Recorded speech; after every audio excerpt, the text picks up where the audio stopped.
Hi guys, this is the history of everything, and today we are going to be talking about World War II. So, what is World War II, and why was it called a World War and the Second War? Well, after World War One, World War the Treaty of Versailles happened against Germany, which is right here. It's not really. This is just Europe's right here. Germany was involved in World War One and then in World War Two, Adolf Hitler took power under the Nazi under the Nazi Party, it was like the National Workers' Party. He became the Führer, or the leader of the party. In 1933, he was appointed by the president chancellor of the government, which is like head of the government. In 1934, after the president died, he became the dictator. In 1938, Germany invaded Austria, and annexed part of Czechoslovakia. In 1939, they were demanding the part of Poland that had that they had given up in World War One. And Great Britain and France had a pact with Poland that if anyone tried to invade it, they would stand there. So when they invaded Poland, and the Russians took part of it as well. And Great Britain and France declared war 2 days later. So the World War II had been broken out. In 1940, two major battles happened, and these were all in the English front.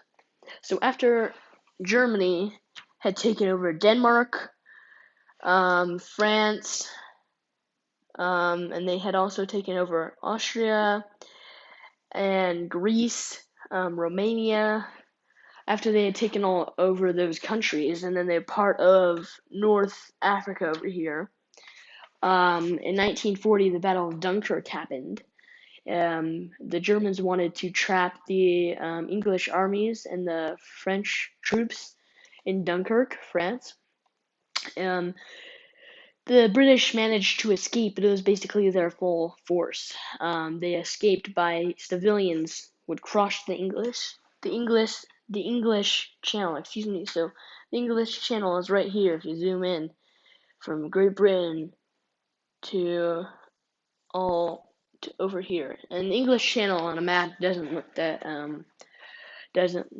that big, but it was big because it was open ocean, and they rescued a lot of soldiers and saved a lot of lives, so civilians. Also in 1940, the Blitz happened in the Battle of Britain. The Luftwaffe, or the German Air Force, bombed London and a lot of other towns. So children had gas masks in white bags. They were ordered to leave to the countryside because it was not safe for them. So a lot of their families were killed, and they had to be adopted. So that war is really hard. Whenever you hear war stories that are sad, it's always hard to take them in. In 1941, Japan, so America at the time, was supplying Japan with oil, and Japan had invaded Manchuria, all these other islands. They invaded the Dutch islands since the Dutch were taken by the Germans, and so America said, no more oil. And Japan responded on December 7th, 1941 by bombing Pearl Harbor. Sunday, December 7th, 1941 is a historic day. As our president at the time, Franklin Delano Roosevelt, said, "This is a day that will live in our infamy."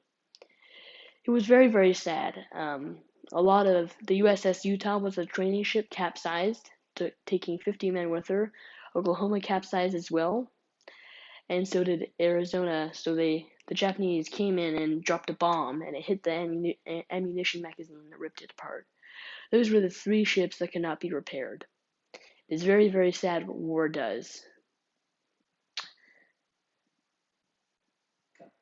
So I've actually been able to go to Pearl Harbor, and when you go there, you feel very sad knowing that all these men have risked their lives, and it was just a surprise attack, have died, not even knowing what they were facing.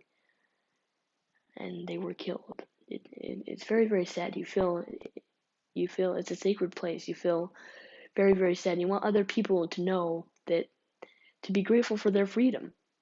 In 1942, the Battle of Midway happened. This was a very, very important battle, and actually before I talk about that battle, we are going to go to the Battle of the Philippines in 1941. General Douglas MacArthur was kicked out, and the Japanese invaded, and General Douglas MacArthur escaped on a PT boat or a patrol torpedo boat with his wife and his kids to Australia, and he promised that he would come back. Later, he walked on the Philippines and said, "People of the Philippines, I have returned."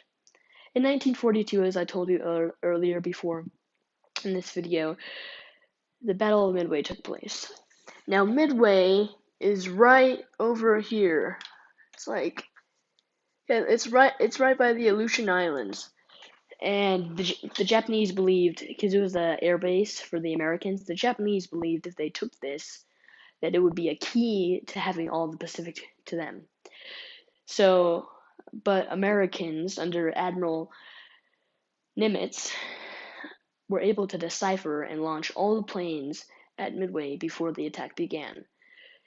It saved a lot of lives because of code. There were also the Navajo code breakers that helped. In the Pacific, they would help because they were an Indian tribe before, and they asked the U.S. if they could use Navajo because it'd be harder for the Japanese and German to crack their code. Whereas they cracked the German code early, and the Japanese code was harder to crack. Also, in the Battle of Midway, the Japanese casualties were more severe because America used code, so code is very reliable. In 1943, Italy, which was part of the Axis powers, it was part of the North African campaign, was invaded and surrendered.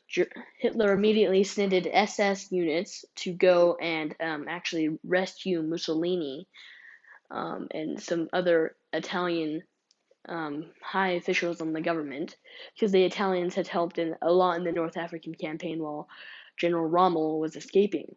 In 1944, as everyone knows, D-Day was happened in June. Now, D-Day it landed in France.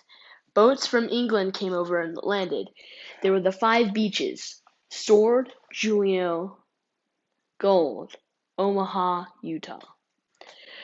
Now,